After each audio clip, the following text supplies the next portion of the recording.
Welcome back, everyone. We are QOTD, and you are watching the Question of the Day show, our daily recap show. Question of the Day, for those of you who are new around here, is the game show that lets you be on the air by answering our awesome daily questions with your own recorded video answers. And you can also join us. And you can also join us by voting for your favorite answer to determine who makes it to the weekly Big Show Championship. That's on Thursdays at 8:30 a.m. Eastern Time. We're going to show you how to make it on the air with us for Thursday's Big Show. But first, we're going to take a look at one of our favorite fan answers to today's question, which has to do with some words of wisdom. And it kicks off our fabulous week. That's all about fathers, family, and fun. Well, speaking of advice, I've got some advice, and I am a father, so everybody pay attention.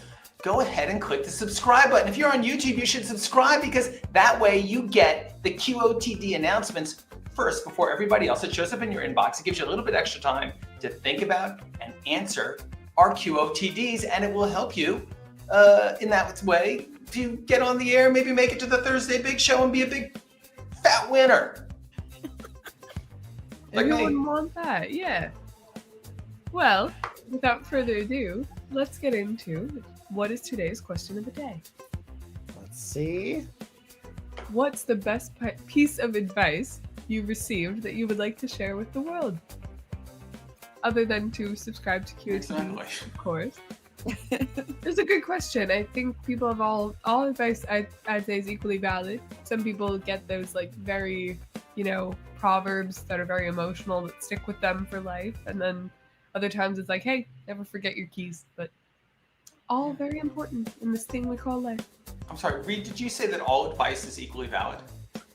Every single piece of advice is equal in value to every other single piece of advice. You've heard it here first. So like buy high, sell low. If I gave you that advice, that would be equally valid. No, every advice that's good.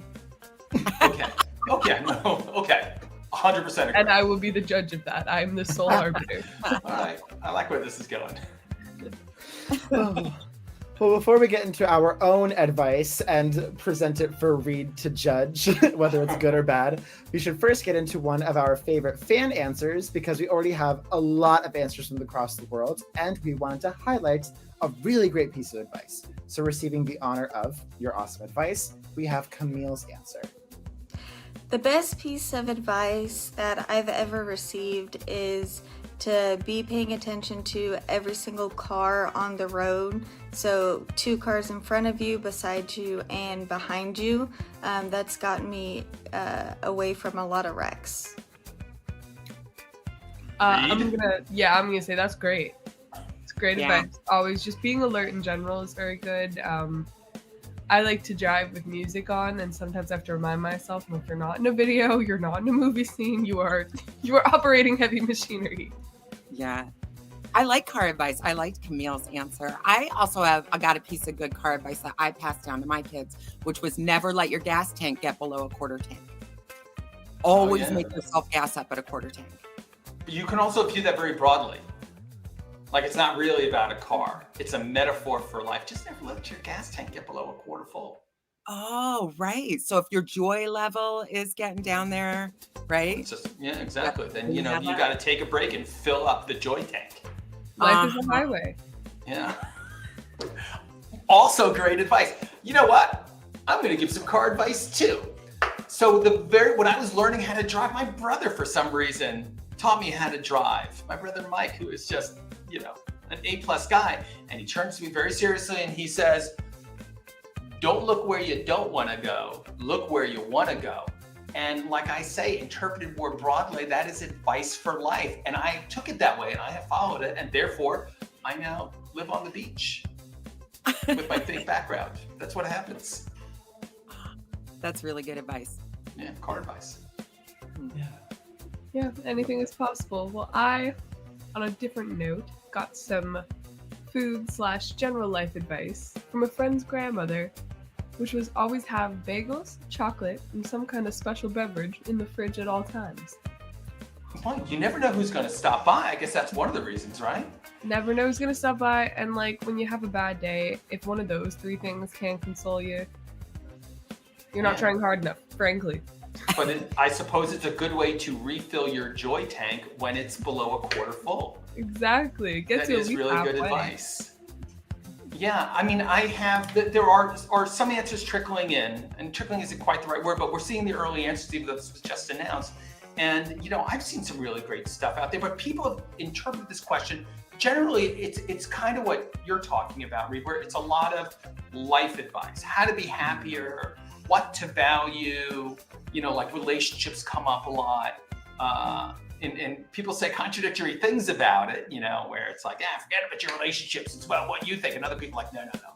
Relationships are the most important thing that you have. So there's a lot to evaluate and judge out there, but there's a lot of good advice. But the thing that I thought was super interesting was that people's focus is not on how do I make the most money. It's a little bit less on driving than perhaps we would like, but it's really focused on how do you be a happier person? How do you be a more fulfilled person? That's what I've seen so far. But who knows what's going to come in this morning? Maybe it'll be nothing but advice on where to stand at pickleball or something. Yeah, no. Which I could use. Thinking about my own advice, and it also sort of relates to like happiness and how to live a better life. First of all, the practical side, I have two.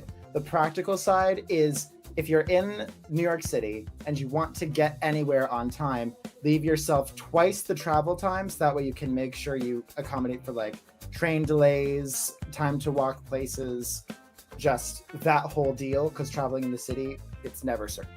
There's so many moving factors. Reed, where do we stand on this?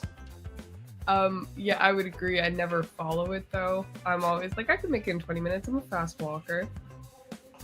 But that's the problem is in New York, everybody's a fast walker.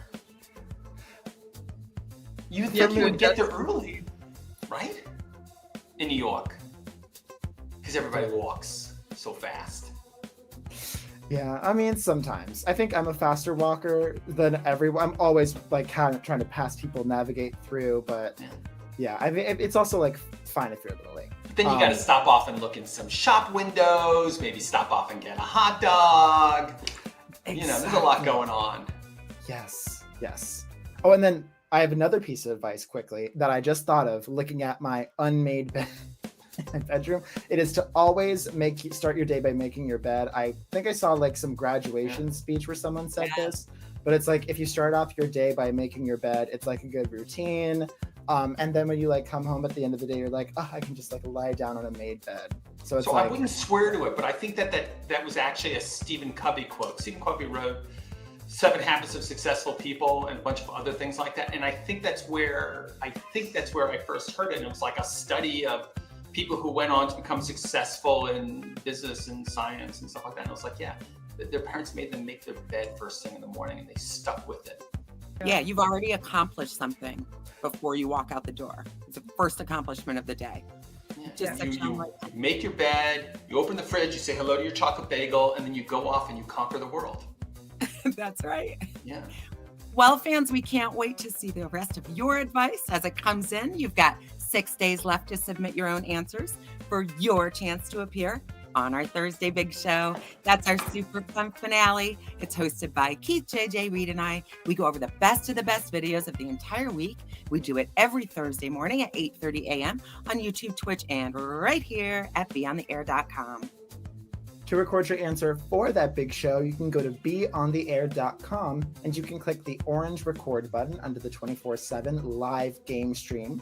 You can still answer today's question or any of this week's other questions to let us know your secrets to happiness and success. Present them for Reed to judge and for your chance to join us on the air. Oh, and I've got more advice too, which is everybody should play more. Take it from me, friends. I've made 300 video games. You should play more. But a game that you can also play is called the Guess and Bid game. You can play it on beyondtheair.com. It don't cost nothing. When you go there, you bid stars on the videos answers that you think are the best. And then when they climb the leaderboard, so do you. And it's an awesome way to show up on the air, like Mary and Zach here. You show up in the Daily Recap show, just like that. Just by having good judgment like Reed. Yeah. Well, I'm going to say you got my stamp of approval on that one. Great advice. And Thank you to everybody for sharing your advice so far, and a special thank you to everybody who's already watched, voted, and recorded today. We are QOTD and Be on the Air signing off, and we'll see you on TV. Bye, Aloha. everyone. Yes, aloha, adieu, goodbye, cheers.